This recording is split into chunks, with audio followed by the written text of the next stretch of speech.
Selamat datang lakon Putu Sirawing Makalangan.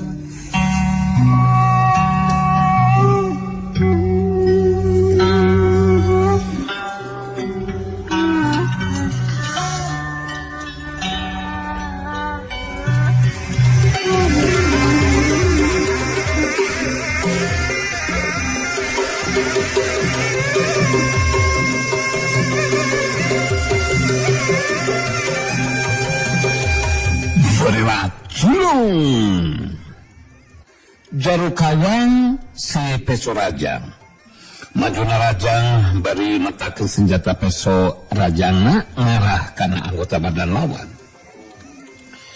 ningali tata gerak panarajang nuju lawan anu kabulangkaran harita pikeun nyimbangan panarajang lawan harita sandika ngagunakeun jurus balaga digdeg dina nyingkahan panarajang lawan dikombinasikeun jeung jurus tapak sambang getih dina mangsana ngalakukeun panarajang belesan.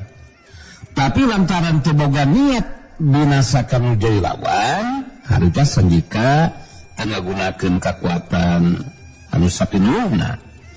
Jurus tapak sambang getih tapi saukur ngagunakeun kakuatan setengah bagian kakuatan panarajangna. Datang sabetan senjata peso rajang lawan ngarah kana dadana sandika syuk dalig plos Jarukawang jadi kageteun sabab jurus balaga digdeg nu digunakeun ku anu jilawan siga anu lalawora dina nyingkahan panarajang nu jilawan tapi sabetan peso rajang teu bisa keuna kana anggota badan lawan. Jarukawang jadi penasaran. Musuh tepus ke panarajang susulan, tapi jurus balaga digdeg tata gerak ngagabungkeun atawa ngabingungkeun nuju lawan. 3 kali Jarukawang ngalakukeun panarajangna tetep taya anu bisa kena kana anggota badan lawan. Syuk dalig plos syuk dalig plos. Gese waktu sababaraha detik tusan geus nyingkahan panarajang lawan anu katelu kalina. Harita sandika ngalakukeun panarajang balasan ngagunakeun jurus tapak sambang getih.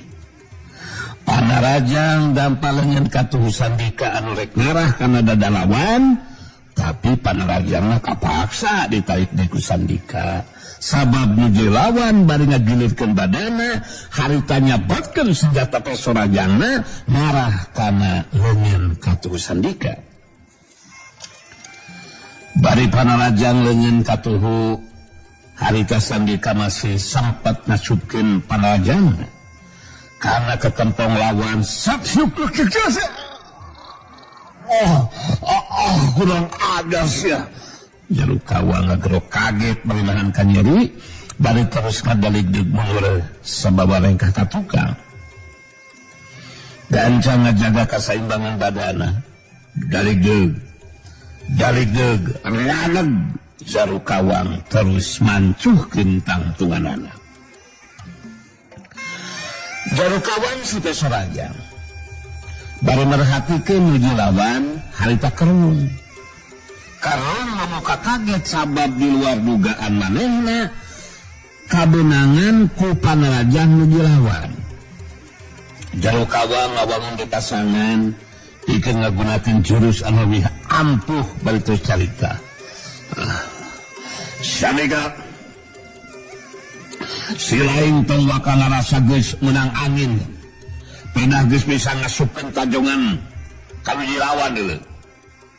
Si lain kudu ngarti sandika sakali kebenangan ku sabatan peso rajang mangka si lain bakal rubuh geus moal bisa menyat deui sabab senjata peso rajang dewek ngandung warangan atau racun anu hebat. kuring ngarti Jarukawang. Jadi bejano ge kuring ngarti. Anu mata kuring bakal upaya sakuat tenaga we pikeun ngabela diri sangkan teu kabeunangan ku Teh Surajang nu digunakeun ku Andika Jarukawang. Eta anu bakal dilakukeun ku kuring dina ieu taruna. Yah, sakadeung ge si lain bakal kabeunangan ku sabatan senjata Teh Surajang dewe Candika. Urang teruskeun tarungna, tadah Baljang dewe.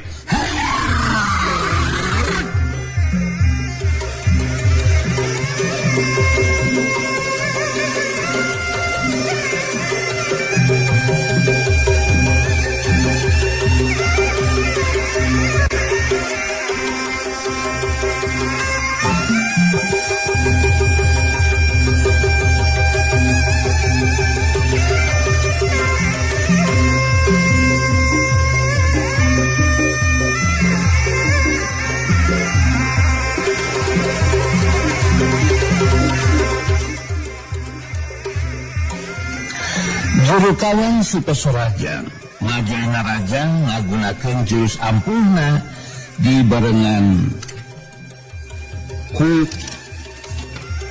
leuwih ngaroncatkeun ilmu panganten badanna.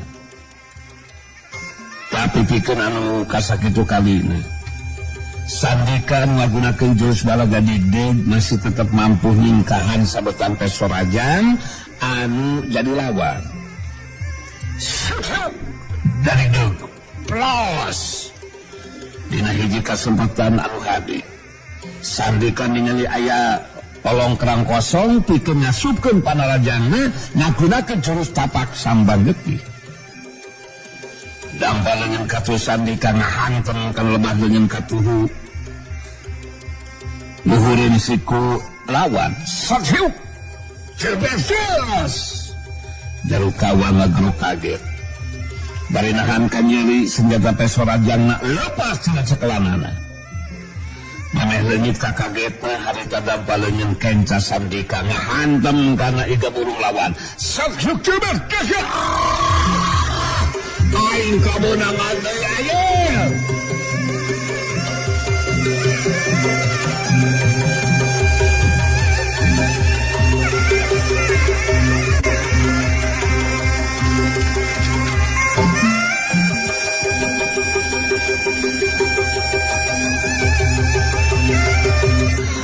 Jarukawang si Teh Surajang ngagerunahan ka nyeri bari terus kabangkieu mundur sabawaring kakatuka. Tapi kekuatan daya tahan badana kawilang geus kalatih harta masih kene bisa ngajaga kasaimbangan badana. Bangkieu dalig laneg Jarukawang harita mancukeun tantunganana terus ngatur hapanapasna. Bari merhatikeun nuju lawan harita Jarukawang si Teh Surajang ngomong dina jero hatena, anjir urang ajar jurus yang digunakeun ku Sandika teh leuwih hebat si jangkar kahede, leuwih hebat tibatan jurus yang digunakeun ku aing. Aing geus bisa ngagunakeun di senjata ieu mah ieu saukur ngandalkeun kekuatan tenaga lapisan. Jeung ilmu panginten badan. Alah, kemampuan ajen pengarti si Sandika teh lah di luar dugaan aing. Boa aing bakal kasadeureun jajakan ku Sandika. Jarukawang si Teh Surajang mimiti kaentupan ku perasaan sabil. Sabab cacakan tarung ngagunakeun senjata bisa kabeunangan ku panarajang nu jadi lawan. Soko mau meneruskan taruna ngan saukur ngandalkeun kekuatan tenaga lapisan jeung ilmu panginten badana. Kitu ceuk pamikirna Jarukawang dina waktu harita. Jarukawang sok sanajan geus kaentepan ku peran sabil. Tapi manehna ngarasa boga harga diri mun kudu ngirinkeun taruna. Sarta ngaku kana kaunggulan nuju lawan. Jarukawang ngawangun pasangan dina jurus pamungkasna. Dibarengan ku kakuatan tenaga lapisan jeung ilmu panginten badan sapinuhna. Jarukawan si Pesuraja ngusirkeun paneutupna ka anu dilawan betus carita. Hai, sadika kurajar. Tarung tacara anggeus nih. Dewek kacanu masa ele jajaken ku si lain. Dewek masih kena sanggup nuskeun ditanung geuleuh. Sarta dewek bakal mabuh ngaremukeun si lain sadika. Ku dewek bakal dipastikeun si lain atawa dewek anu bakal roboh dari tarung. Nanas jurus pamukas dewek.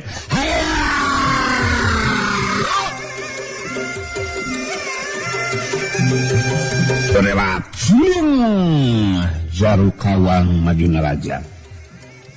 Sandika penyingkahan Panarajang lawan. Harita ngabendung Panarajang lawan ngagunakeun jurus tapak sambang geti sauhip keras daligdeun. Waktu mantrokan kekuatan tenaga lapisan ngaliwatan dengan masing-masing. Harita Jarukawang ngadaligdeun mundur ka tukang. Kadorong ku kekuatan daya pangpenung Jai lawan. Kejadian saterusna sandika ngajoelak nuturkeun badan lawan. Samemeh nu Jai lawan bisa mancukeun tangtunganana. Harita dampal leungeun katu sandika ngahantem dada lawan. Sep hukirbetus. Disusul ku tajongan kana iga burungna. Nyarinya jengkang oleh abga tukang. Justru bisa ngajaga di keseimbangan badannya. Jengkang, koleau, kedebut. Jarukawang si Pesurajang rubuh maling lemah. Sandika mancung dina tangtunganana geus bisa kaigir ku dirina. Nu Jai lawan teh geus moal mampu deui pikeun neruskeun tarungna. Sandika ngalet kalebah tarungna Ki Buyut Debleng anu ayunan Ki Baragas. Sok sanajan Ki Baragas ngagunakeun pedog dina tarungna. Tapi gabungan ulin karuhunan jeung jurus balaga digdeg nu digunakeun ku anu jerawan teu mampu diimbangan ku dirina. Waktu Ki Baragas nalajang deui pikeun anu katilu kalina. Sabetan bedogna ngarah kana beuheung lawan. Harita Ki Buyut Debleng ngarobah tata gerakna dina nyingkahan Panarajang sabetan bedog lawan teu ngagunakeun jurus balaga digdeg. Tapi ngagunakeun jurus bayu pamlempuh ulin karuhunan anu ngutamakeun kana kacepetan gerakna. Ki Buyut Debleng ngacelak dina tempat. Sok celak pos. Sabetan bedog lawan ka ukur atau saukur kena kana tempat kosong. Samemeh nuju lawan yu setepus ngalakukeun Panarajang susulan. Harita Ki Buyut Debleng geus ngajoelap deui masih ngagunakeun jurus bayu panglumpuh. Sageusna deukeut terus orobah ngagunakeun jurus balaga digdegna dina mangsana ngalakukeun Panarajangna. Jorelacium daligdeug Ki Baragas teu bisa nebak kana parobahan tata gerak jurus balaga digdeg.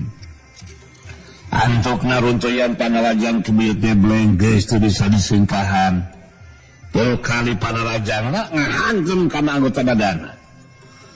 Daligdeug hiuk cebrokes, hiuk cekes. Dewek roboh kurang ajar aja. Ki Baragas kageronahan ka nyeri balik terus ngacengkang oleh abga tukang. Jengkang koleab kedebut. Ki Baragas terus rubuh ngabebengkang maling lemah. Ki Buyut Debleng mancu dina tangtunganana.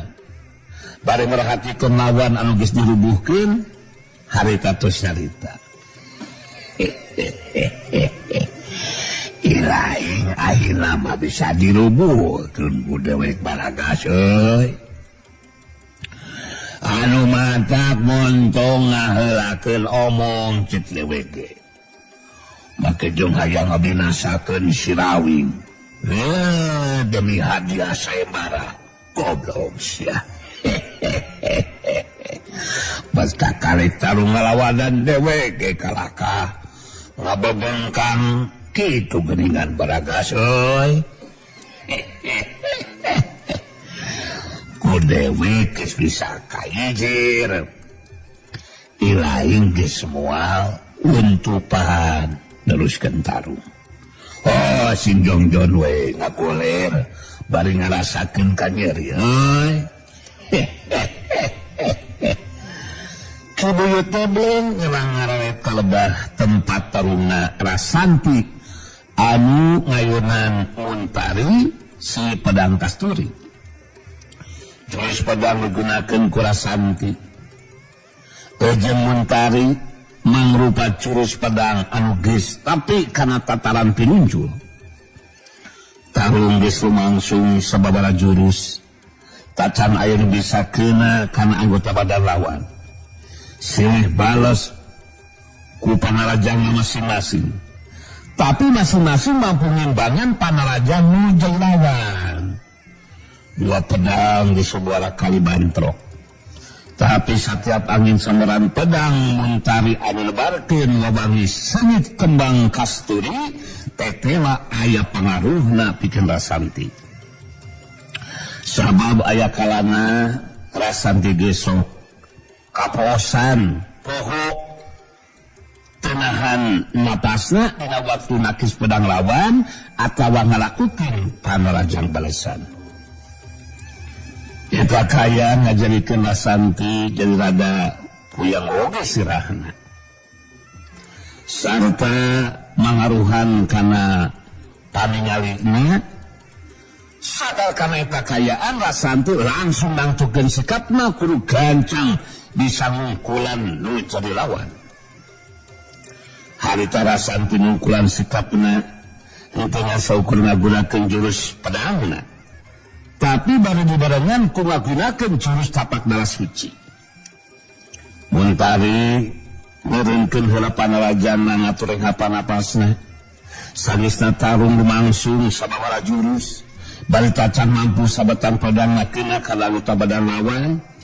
Kitu deui panarajang sabetan pedang lawan ge mampu dibenung jeung ditakis ku pedangna. Muntari si Pedang Kasturi bari nusirkeun perhatian ku lawan bakreun tos dina jero hate. Terus pedang digunakeun ku Rasanti. Kitu deui kakuatan tenaga lapisan jeung ilmu pangitembadana.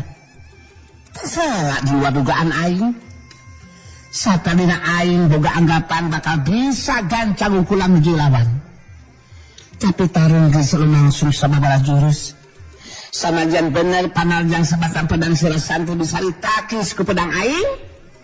Tapi sebatang pedang aing ge tetela tacan aing bisa. Tacan bisa keuna kana anggota badan lawan. Ninggalikeun ikan nyataanna. Geus aya di pilihan aing kudu ngagunakeun jurus pamungkas mun kai kieu mah ge. Pikeun ngungkulan nuju lawan. Muntari geus aya di pilihan kajabat kudu ngagunakeun jurus pamungkasna nu disebut jurus genter pamungkar. Muntari si Pedang Kasturi ngawangun pasangan dina jurus pamungkasna betus carita. Rasanti geus waktuna aing mungkas lumakuna ieu tarung deui. Ku aing bakal dipastikeun Muntari si Pedang Kasturi anu eres jajatin atawa maneh anu bakal rubuh bari nyandangan patu kabeunangan ku sabatan pedang aing. Anu jelas maneh moal mampu ngimbangan jurus pedang aing anu bakal digunakeun ku aing mangrupa jurus pamungkas Rasanti. Kudu misalga diri pikeun ngimbangan jurus pamungkas Andika Muntari. Manehlah karubuh si Rasanti? Sok. Rasakeun sakulajar? Sok. Jurus pamungkas Geder Parintah. Hiya.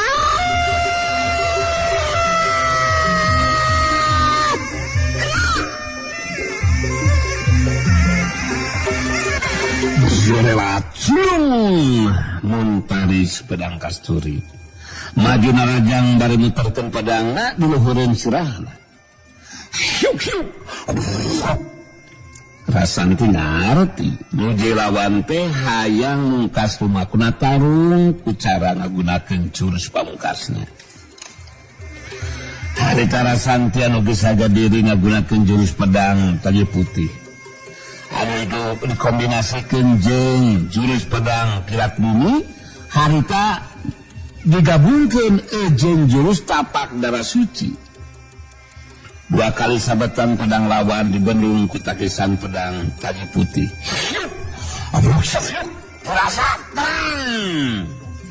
Geseh waktu saling hapan sanggeusna nakis pedang lawan nu kadua kalina.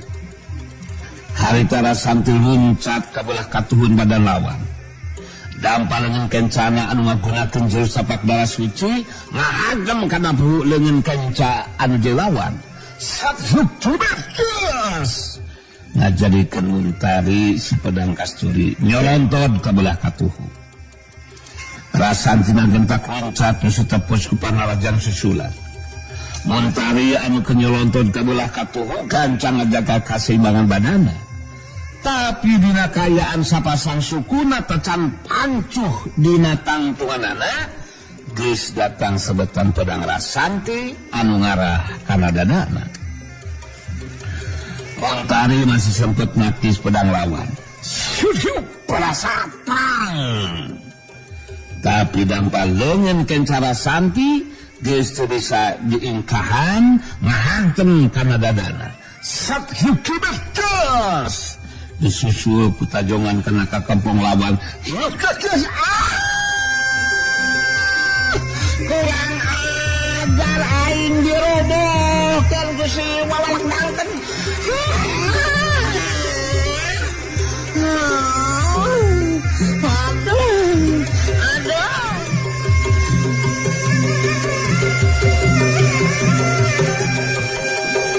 Si pedang kasturi ngageros ngajerit nahan ka nyeri bari badana ngajengkang ngoleam ka tukang. Geus bisa ngajaga di kasaimbangan badana. Jengkang koleam kebut. Muntari si pedang kasturi rubuh maling lemah. Rasanti mancu di tangtungan anak bari ngatur apa-napasa. Duduk kejeleng si banting mulung datang nyamperkeun ka lebas sandika. Sanes sadeukeut terus nyarita ditujukeun ka Jarukawang si Pesorajang anu tacan bisa unial huda. Si banting mulung ngumbara caita anak ditujukeun ka Jarukawang si Pesorajang. Wah, nasok siang ngarek kumaha maneh Jarukawang si belakok kujubar yang dimah maneh ngejung magosya kolapok mengalekuk pisang si dengan heueuh bakal unggulan dina narung. Napina dina kanyatana mah maneh nganu dirubuhkeun ku sandikaan. Pelengafikeun ku maneh sia Jarukawangan. Itu si Baragasan ngoge geus dirumpuhkeun ku kibit deblegan sia. Terus si Mantalian ge dirumpuhkeun ku Rasantian. Deleh sia babengok. Coba ngayeuna maneh ngarek kumaha sia kolabok sinongtot boong sering dabegan.